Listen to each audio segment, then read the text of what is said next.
Hey everyone. The funniest thing happened.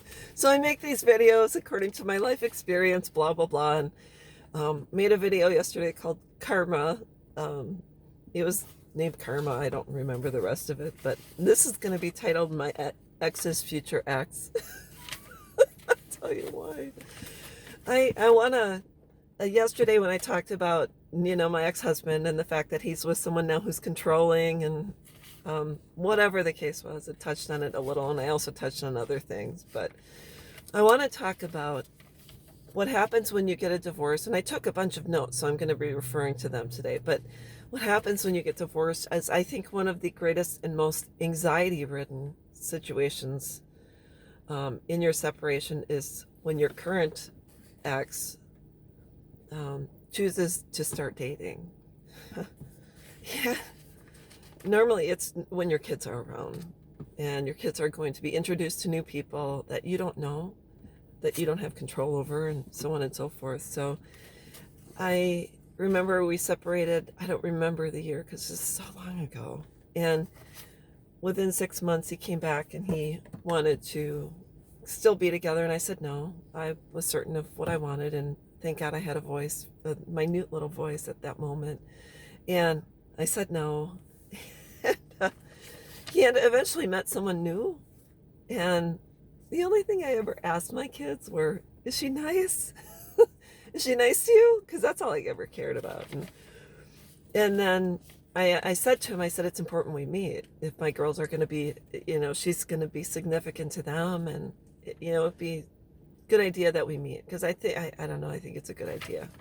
And so he kept saying no. And I remember I was coming home from work one day, and I was driving through the Walgreens parking lot, and I saw his car by the door, and this person gets out and goes into Walgreens, and then he pulls away, and I'm like, well, that's got to be hers. I said, well, I'll go introduce myself anyways. He dropped her off before he'd bring her to the house, before he dropped the kids off. It's like their hiding place.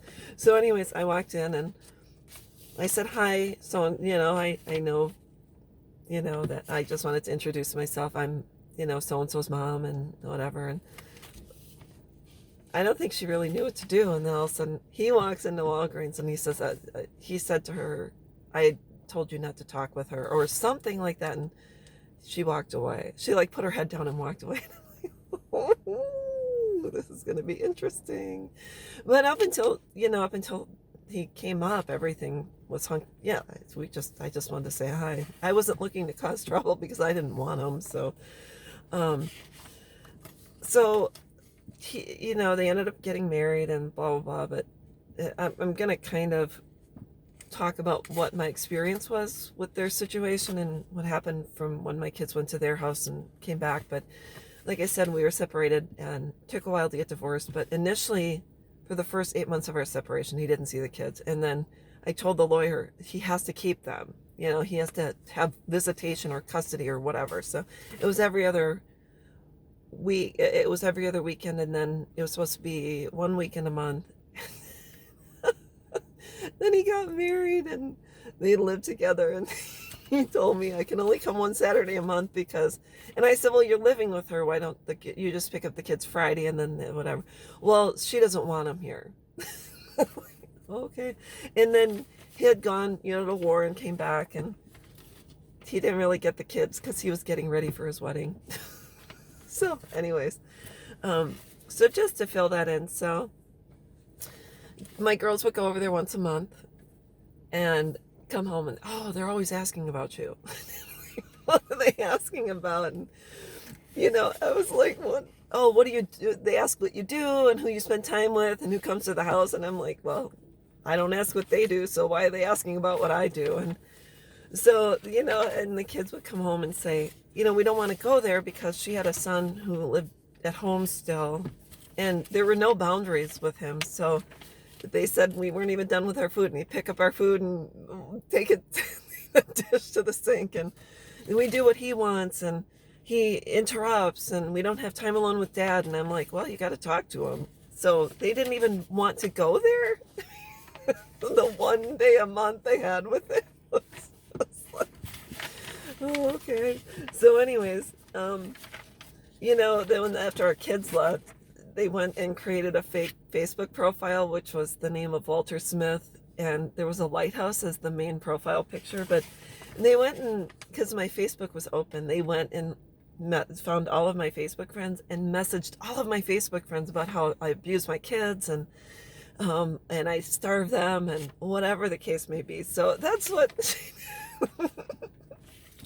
she spent her time on Facebook. It's so funny because when my oldest daughter came back, because I knew about the Facebook, profile, my oldest daughter came back. She filled me in. She's like, Dad, and so his wife created this Facebook group, and a handful of people joined the group to bash me and whatever. So I'm like, oh, okay, that's cool. It got so bad at one time, the harassment, the internet harassment and all that. I actually called my local police department. I filed a harassment claim against them, and I said, this is what he's doing. So I had whatever. After my kids left and were separated from me, as an adult, I've talked about this before. My kids have been gone for 10 years. So she would call my kids every day because my youngest was living in California. My oldest was here. She would call my daughter. My youngest daughter was living with my sister, who I had been disconnected with for about 20 years. She was residing with her in California. And come to find out, they're my sister who talked with my other sister, that my ex-husband's wife, we'll just call her Susie, whatever, would call my kids every single day talking about me. And my sister in California, even though we weren't getting to get along at that time and we weren't close, we finally told my ex, why don't you leave these kids alone? Why do you keep calling? Stop doing this. And my sister lived in California, said, just knock it off. Like, this is ridiculous.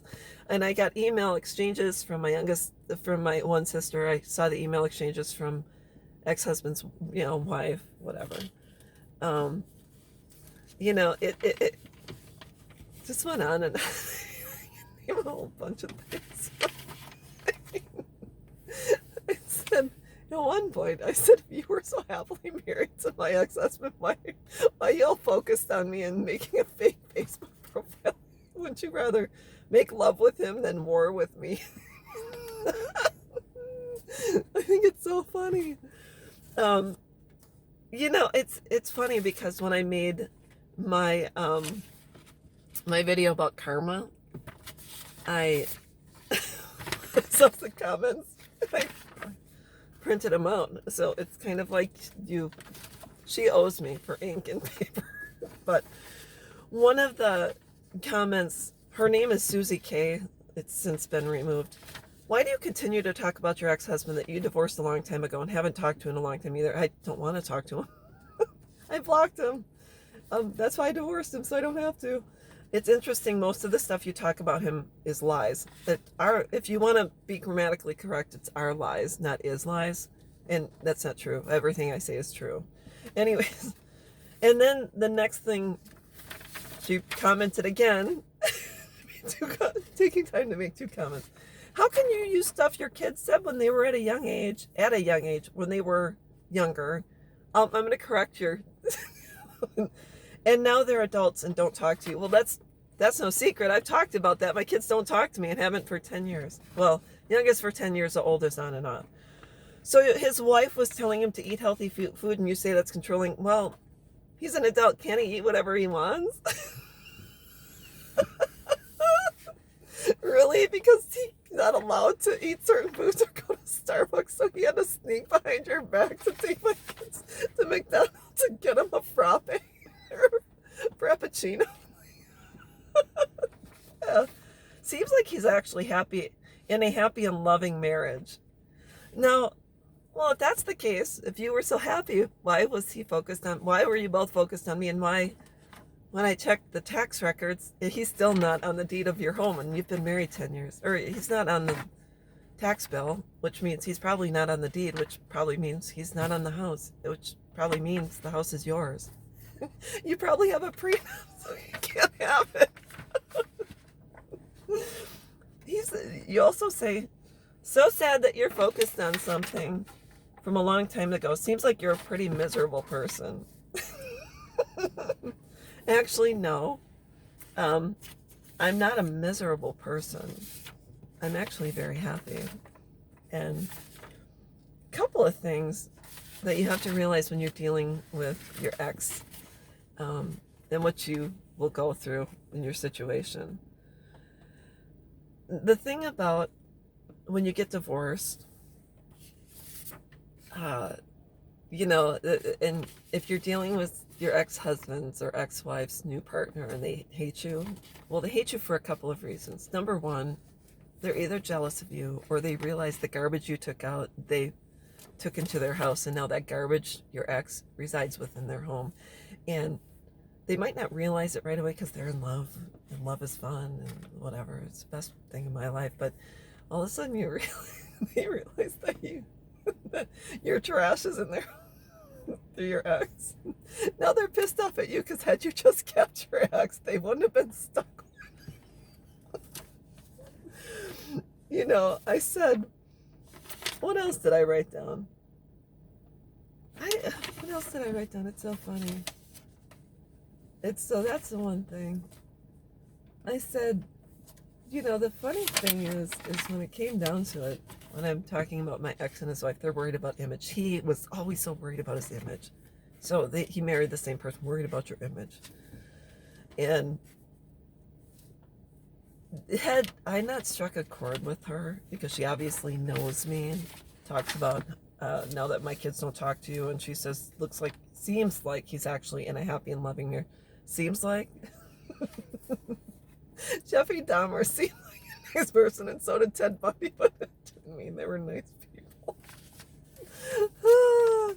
This is so funny because you have no control over the fact I can make a video and I'm not using your names, but it's about you. I think when all is said and done, and I can joke about this because I was just done, and it was the best day of my life. You have to realize the ex, with a jealous and controlling and hate-filled ex that is married to now a jealous, controlling, and hate-filled person, they're miserable. And all they want is for you to be on their level. They're jealous because you got rid of the trash and you disposed of that and you chose to release yourself from that situation. And they're in it. They're in the eye of the storm, and doesn't matter what it looks like on the outside, how nice the house looks and how nice the cars look and what they wear and that we're all prim and proper and this and that you're not on their level, and they will never have what you have, because if they were healthy, like you will get eventually after you do the hard work, they'll never get healthier because they will stay in their same miserable situation. And that's just the way it is. I said, on a more serious note, is the worst part of this situation. The worst part wasn't what they did to me, because I'm a big girl, I can handle myself. I know there's a song like that. But the worst part of it is when you have two people that are hate-filled and jealous, controlling, and abusive. They abuse your children through the mental and emotional aspect by targeting you. Is that if you love children and you love your own children, you do everything in your power to protect them, to make sure they don't suffer, to make sure they don't cry, to make sure you don't target their biological parent. Anyone who's adopted a child eventually tells their child they're adopted, but they try not to badmouth the biological parent, because that's just not good. Yeah, we all know that's not good. And we're all guilty of badmouthing one another. But the worst part of this is, on a serious note, when you have two people who are abusive and cruel, they will use your children as pawns to hurt you, but they only end up hurting the children. And that's all I wanted to talk about, is that all I've been through is my truth. This is what I talk about, is what I know. I don't talk about sports a lot because I don't do sports, and I watch Packer game, but there's things I know and things I don't know. So you'll never hear me talk about a lot of that stuff. So I talk about things I know. I talk about my experiences because I talk to a lot of women who are getting divorced and are walking in the same shoes I walked in 20 years ago. And it's absolutely the best thing you can do for yourself is understand that the only thing you have to worry about is your children. You can't control your ex. You can't control his wife. You can't.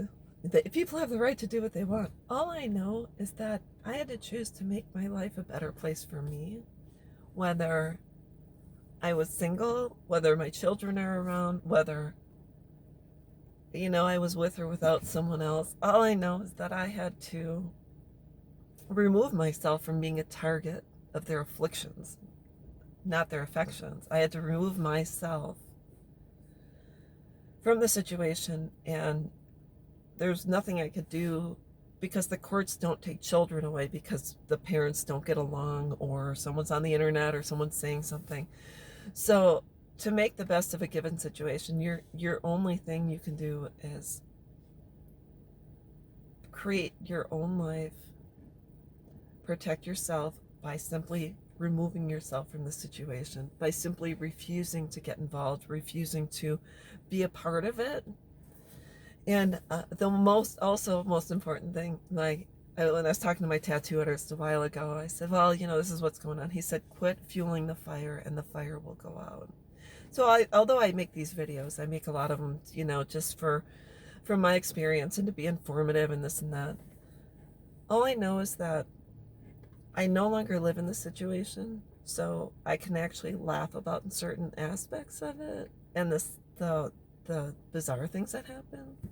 And I can share that with you so that you can say, I'm not alone. She understands what I'm talking about. She knows what I'm going through. And yes, I know what you're going through.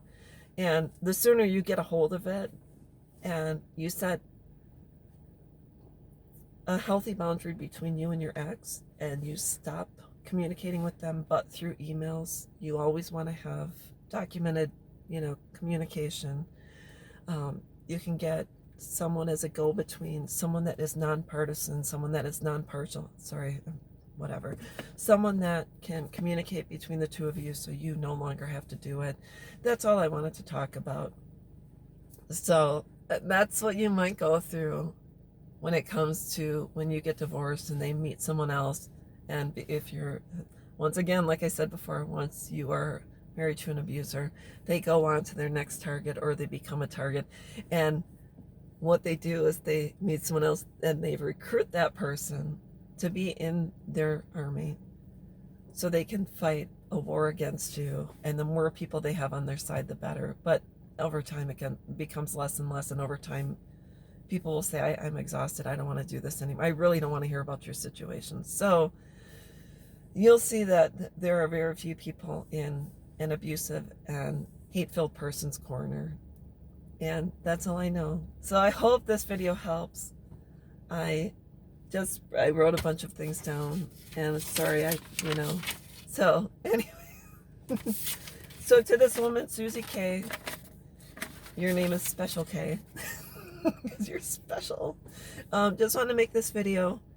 You can comment what you want. I can report it and, and remove you and even look at you because you're a coward and you always have been. And the fact that you used my children to hurt me and you hurt my children in the process means you are going to not live a long and happy life. I can guarantee you that you have unresolved issues, and